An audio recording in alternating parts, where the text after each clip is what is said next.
اس رات میں دعا کرنا، حضور صلی اللہ علیہ وسلم نے ایک دعا ہمیں خود سکھا دی، ایک دعا ہمیں خود سکھا دی کہ یا اللہ ہمیں معاف کر دے، تو معاف کرنے کو پسند رکھتا ہے تو ہمیں معاف کر دے۔ یہ دعا بھی خود سکھا دی کہ یہ دعا کرو، تو نبی کے سکھائی ہوئی دعا اللہ کی بارگاہ میں کریں گے، قبول ہوگی یا نہیں ہوگی؟ مگر پہلی بات، آئیے خلاصہ پیش کروں۔ سب سے پہلے ہم سب نے کرنی ہے توبہ۔ کیا کرنی ہے؟ اونچی دل ہی دل میں کریں، اعلانیہ کریں۔ اب میری بات دھیان سے سن لیں، آپس میں ایک دوسرے سے معافی مانگنا ہمیں بہت برا لگتا ہے۔ میں معافی مانگوں، جرم ہے اور معافی نہیں مانگ رہے، بہت بری بات۔ جرم نہیں ہے، اس کے باوجود اگر کوئی مانگ لیتا بڑھائیے، جرم نہیں ہے پھر معافی مانگنے کی گنجائش نہیں۔ لیکن بہت سی خطائیں ایسی ہوتی ہیں جو انجانے میں ہو جاتی ہیں۔ مثلا آپ نے کوئی لفظ کہا اور کسی کو برا لگ گیا، کوئی پیسہ کا کسی کا کم دے دیا، وہ چپ ہو گیا، آپ کو یاد نہیں، اس کو بھی یاد نہیں، مگر جرم تو ہے۔ کسی کے پیٹھ پیچھے کوئی ایسی بات کر لی ہے، اس نے تو نہیں سنی مگر آپ نے تو کی ہے۔ تو ہم ایک دوسرے سے کہیں کہ بھائی تمہیں مجھ سے کوئی تکلیف جانے انجانے میں پہنچی ہو تو مجھے معاف کر دو۔ اتنا کہنے میں شان گھٹ جائے گی؟ اونچی۔ میں سب سے پہلے آپ سب کے ساتھ ہاتھ جوڑ کر، میں گناہگار، سب سے زیادہ ناکارہ، اعلانیہ طور پر میں نے لکھا بھی ہے، سب جگہ کہتا ہوں، کسی کو بھی مجھ سے یا میری وجہ سے کسی طرح کوئی تکلیف پہنچی ہو، اللہ کے لیے مجھے معاف کر دیں۔ میں آپ سب سے معافی چاہتا ہوں۔ آپ لوگ بھی آپس میں ایک دوسرے سے معافی مانگ لیں، کچھ گھس جائے گا؟ پوچھ رہا ہوں، کوئی جملہ، کوئی لہجہ، کوئی انداز، کوئی بات بری لگ گئی ہو، میں معافی چاہتا ہوں۔ میں یہاں معافی مانگ لوں تاکہ اگلا سفر آسان ہو جائے۔ اگلا سفر، ہاں شرعی بات ہے، کوئی شرعی وجہ سے ناراض ہے، میں حق پر ہوں، دوسرا ناراض، میں پرواہ نہیں کروں گا۔ کوئی غلطی میں نے نہیں کی اور مجھ پر الزام ہے، تہمت ہے، میں پرواہ نہیں کروں گا۔ لیکن باقی انسانی طور پر تو غلطیاں ہو جاتی ہیں نا، وہ تو ہو جاتی ہیں نا، اس میں ہمیں کوئی شرمانا نہیں، ایک دوسرے سے معافی مانگنی۔ یہ جو جتنے گناہ میں نے سنائے جن کی بخشش نہیں ہوتی، میں بھی اور آپ بھی اپنے اندر جھانکیں، کہیں ہم میں تو کوئی برائی نہیں ہے ان میں؟ اگر ہے تو ہمیں اپنے آپ کو درست کرنا، اونچی۔ اور اس کا آسان طریقہ، اگر کوئی اعلانیہ گناہ جس کے گواہ ہیں لوگوں کے سامنے توبہ کر لیں، نہیں تو چھپ کر۔ اور اگر کسی کے معاملے میں اگر آپ سے کوئی کوتاہی ہو گئی ہے اور آپ اس تک نہیں پہنچ پا رہے تو اس کے لیے دعا کر دو۔ دوسرا طریقہ، معافی نہیں مانگ پا رہے تو اس کے لیے دعائے خیر کر لو، یہ ایک دوسرا طریقہ، مگر وہ رسائی ہو تو اس سے معافی مانگنی چاہیے۔ ماں باپ کے معاملے میں، اولاد کے معاملے میں، میاں بیوی ایک دوسرے سے معافی مانگ لیں، کچھ گھستا نہیں ہے۔ نہیں بیوی مجھ سے مانگے، میں کیوں مانگوں؟ کیوں تم سے غلطیاں نہیں ہوتی؟ تو شوہر بیوی سے، بیوی شوہر سے، اولاد ماں باپ سے، ماں باپ اولاد سے، اگر کوئی معافی مانگتا ہے تو کوئی چھوٹا ہوتا نہیں۔ ہم سب کو معافی مانگنی چاہیے، توبہ کرنی چاہیے۔ کوئی ایسی بات جو عند اللہ و عند الرسول، یعنی اللہ کے نزدیک اور اللہ کے رسول صلی اللہ علیہ وسلم کے نزدیک حق یا ثواب ٹھیک نہیں ہے، اور ہم سے کوئی ایسا کام ہوا ہے، ہم اللہ کی بارگاہ میں فوراً توبہ کرتے ہیں اور کریں کہ یا اللہ ہماری توبہ، ہم سے کوئی غلطی ہوئی ہے، یا اللہ ہماری توبہ۔ توبہ قبول، دل میں ارادہ ہو پکا کہ آئندہ گناہ کرنا نہیں، تو کوشش کرنی ہے سب سے پہلے توبہ کی۔ میرے دوستوں اور بزرگوں، اس کے بعد ہم سب کو بہت زیادہ دعا کرنی ہے۔ کیا کرنی ہے؟ اونچی دعا میں آپ کو مزہ بھی آتا ہے، اپنے لیے بھی، سب کے لیے مانگو۔ اس وقت افغانستان میں، عراق میں، شام میں اور برما میں اور کہاں کہاں ہندوستان میں، دوسری کشمیر میں کہاں کہاں مسلمانوں پر کیا کیا مظالم ہو رہے ہیں۔ یہود و نصارہ، ہنود و مجوس کی سازش ہے اسلام اور مسلمانوں کے خلاف کس قدر۔ ایسے میں ہم مسلمانوں کو اپنی اصلاح کرنی ہے اور دعا کرنی ہے، یا اللہ ہم سب مسلمانوں کو متحد کر دے، ہم سب پھر قوت بنے اور ہماری کھوئی ہوئی عزت ہمیں واپس ملے۔ یہ ساری دنیا آپ کے زیر نگیں ہوگی کب؟ جب آپ اللہ کے سچے بندے بن جائیں گے، نبی کے سچے غلام بن جائیں گے۔ مگر ہم تو مست ہیں ان کے دیے ہوئے کھلونے، ان کی فلمیں، ان کے سارے کھلونوں سے لگے ہوئے۔ ہر وقت جناب ہمارے پاس computer, iPad, iPod, یہ ٹیلی فون، کمپیوٹر، ہر وقت ان میں انہی کے ساتھ ہم لگے ہوئے۔ اس سے کوئی نیکی کا ہی کام لے لو، لیکن لگے ہوئے ان کے ساتھ، اور جناب چیٹنگ ہو رہی ہے، لڑکے لڑکیاں بگڑ رہے ہیں، فحاشی عام ہو رہی ہے، تو بتاؤ پھر کیا آج کی رات بخشش ملے گی؟ اونچی۔ اور اس ملک کو بنایا تھا اسلام کے نظام کے لیے، یہاں اپنی بہو بیٹیوں کو ننگا کر دیں۔ اب باپ بیٹی کے ساتھ بیٹھ کر، بہو کے ساتھ بیٹھ کر، بہن کے ساتھ بیٹھ کر مجرا بھی دیکھ رہا ہے، ننگی لڑکیاں بھی دیکھ رہا ہے، ڈرامے بھی دیکھ رہا ہے، فلمیں بھی دیکھ رہا ہے، غیرت رہے گی؟ پوچھ رہا ہوں آپ سے۔ تو یہ سب چیزیں پھر اگر ہم کر رہے ہیں تو بتاؤ پھر بخشش ملے گی؟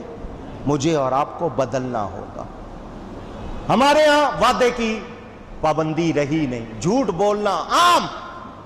وہ جھوٹ ہمارے منہ میں آ کے شرماتا ہوگا کہ پتہ نہیں کس کے منہ میں آ گیا ہوں، اس طرح ہم بولتے ہیں۔ شیطان نے جھوٹ نہیں بولا تھا، اللہ نے فرمایا کیوں سجدہ نہیں کیا؟ اس نے جھوٹ نہیں بولا، بالکل صاف صاف جواب دیا۔ اس کو بھی پسند نہیں جھوٹ، اور ہمیں بہت زیادہ پسند ہے۔ تو ہم یہ برائیاں اگر دور نہیں کریں گے تو کیا بخشش ملے گی؟ اگر یہ سمجھ رہے ہو نہیں آج کی رات جاگ لیا، اگلی رات پھر آئے گی، سال کے بعد پھر جاگ لیں گے، رمضان میں ایک رات جاگ لیں گے، بس بیڑا پار۔ مجھے اور آپ کو اپنے آپ کو صحیح کرنا ہوگا۔ قبرستان جانا سنت ہے، آج کی رات خاص طور پر قبرستان میں جا کر فاتحہ خوانی کریں، سورہ یاسین پڑھیں، سورہ ملک پڑھیں، وہاں پر 1 مرتبہ سورہ فاتحہ، 15 مرتبہ قل شریف، 11 مرتبہ قل شریف، نہیں تو کم از کم 3 مرتبہ قل شریف پڑھ کر تمام ایمان والوں کو ایصال ثواب کریں۔ قبروں پر موم بتی، چراغ یا اگربتی نہ جلائیں، سائیڈ پر کہیں ہو، کیونکہ اگربتی کی قبر والے کو ضرورت نہیں ہے، اس روشنی کی اس کو ضرورت نہیں، ایمان کا نور ہوتا ہے جو کام آتا ہے۔ حضور آئیں گے تو ان کی برکت سے نور ہوگا، یہ آپ کی موم بتی کا اندر نور نہیں جاتا، یہ لوگوں کے لیے ہوتا ہے الگ سے، کہیں قبر کے اوپر آگ نہیں جلانی چاہیے۔ اگر آپ کو خوشبو کرنی ہے تو کسی ایک کنارے پہ لگا دیں اگربتی، اس کے دھوئیں سے لوگوں کو فائدہ ہو، قبر والے کو اس سے کوئی فائدہ۔ ہاں، تازہ پھول ڈالتے ہیں اس سے قبر والے کو فائدہ ہوتا ہے، کیونکہ وہ جب تک تازہ رہیں گے، تسبیح پڑھیں گے، اس سے اس کو خوشی بھی ہوگی، ثواب بھی ہوگا۔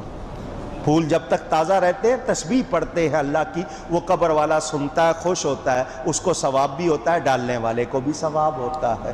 تو وہاں فاتحہ۔ لیکن قبروں کو پھلانگنا اور قبروں پر پاؤں رکھنا جائز۔ آواز آئے سب کی؟ وہ جی میرے والد صاحب کی قبر اندر کر کے ہے، میں نے تو وہیں تک جانا ہے، تو اس کے لیے آپ 50 قبریں پھلانگ رہے ہیں، ثواب تو ہوگا نہیں، الٹا اتنا گناہ۔ حدیث میں آتا ہے آگ لگی ہو اس میں پاؤں رکھ دے، قبر پر پاؤں نہ رکھے۔ سمجھ آ رہی بات؟ تو قبرستان ضرور جائیں، ایصال ثواب کریں، اپنی موت کو یاد کریں کہ میں نے بھی یہاں آنا ہے، اور آج ان کو ضرورت ہے دعا کی، کل کو آپ کو ضرورت ہوگی، تو اس کے لیے یاد کریں۔ دنیا کی لذت کم ہو تو قبروں کی زیارت کرنا خاص طور پر سنت۔ عورتیں رات کے وقت نہیں جائیں گی۔ اگر عورتوں نے اپنے کسی عزیز کی قبر پر جانا ہے دن کے وقت محرم کے ساتھ پردے میں، کبھی سال میں 1 مرتبہ چلی جائیں، لیکن روزانہ یا بار بار ان کو بھی نہیں جانا ہے، تو آپ گھر بیٹھے عورتیں ایصال ثواب کریں۔ تو جو لوگ منع کرتے ہیں ایصال ثواب سے یا کچھ اور، ان کے پیچھے نہیں لگنا۔ اسی طرح کچھ لوگوں نے سمجھ لیا حلوہ اس رات کی ضرورت ہے، حلوے کی کوئی ضرورت؟ ہاں، ایصال ثواب کرتے ہیں تو مومن خود میٹھا ہے، میٹھے کو پسند کرتا ہے، اگر حلوہ پکا لیا ہے تو اس میں کوئی خرابی، لیکن جس نے حلوہ نہ پکایا اور سمجھیں کہ اس نے شبرات نہیں منائی، ایسی کوئی بات نہیں۔ لیکن ایصال ثواب کرتے ہیں۔ ایصال ثواب کیوں کرتے ہیں؟ کہ آج کی رات سب نے جہنم سے رہا ہونا ہے، تو ہم جس کو ایصال ثواب کریں، اگر اس کے ذمے کوئی گناہ اللہ معاف کر دے اور اس کا نام بخشش والوں میں شامل ہو جائے۔ سمجھ آ رہی ہے بات؟ تو ایصال ثواب، حلوے میں کوئی خرابی، اور یہ جو حلوے کو منع کرتے ہیں نہیں حلوہ جائز نہیں، تو پھر کھاتے کیوں ہیں؟ اسی کو حرام کہتے ہیں، ان کو دو تو کھا بھی جاتے ہیں۔ عجیب بات ہے، میں نہیں سمجھ سکا، یا تو حرام کہنا چھوڑ دو یا کھانا چھوڑ دو، تو ڈبل گناہ ہو گیا، ایک اس کو حرام کہنا اور پھر کھانا۔ جو حلوہ بھی شب رات کا ناروا ہے، بتاؤ تو اس میں نجس چیز کیا ہے؟ نجس پلید کو کہتے ہیں۔ تم کہہ رہے ہو نا ناروا ناجائز ہے شب رات کا حلوہ، تو یہ بتاؤ اس میں پلید چیز کیا ہے؟ چینی پلید ہے؟ اونچی؟ سوجی، گھی، بادام، پستہ، اور کیا کیا ڈالتے ہیں آپ؟ کھوپرا ڈال دیتے ہیں کچھ لوگ، کچھ چاندی کا ورق، چاندی کا اصلی ورق ہو تو لگانا، نقلی نہیں لگانا چاہیے۔ نقلی ورق اگر دل پر چپک گیا تو ایسے بیمار ہو گئے کوئی ڈاکٹر علاج نہیں کر سکے گا۔ یہ بہت سے لوگ نقلی ورق کھیر وغیرہ پہ، نقلی کبھی نہ لگانا اور نہ کبھی کھانا، تو وہ نقلی ورق ہٹا دیا کریں۔ چاندی کا اصلی ورق ہو تو وہ بھی کھا لے، وہ خوبصورتی کے لیے لگاتے ہیں، حالانکہ وہ بھی ہضم نہیں ہوتا، نکل وہ بھی جاتا ہے۔ سمجھ آئی بات؟ تو احتیاط کرنا۔ ورق لگا لیا، کیا وہ پلید ہے؟ اونچی۔ آپ نے اس میں اگر کوئی اور میوہ ڈال دیا تو پلید ہے؟ تو پھر حرام کیوں کہتے ہو اس کو؟ ناجائز کیوں کہتے ہو؟ جو حلوہ بھی شب رات کا ناروا ہے، بتاؤ تو اس میں نجس چیز کیا ہے؟ روا ہے وہ جس سے یہ حلوہ بنا ہے۔ روا سوجی کو بھی کہتے ہیں، روا جائز کو بھی کہتے ہیں، یعنی جائز ہے وہ جس سے حلوہ بنا، اور سوجی ہے، سوجی جائز ہے نا۔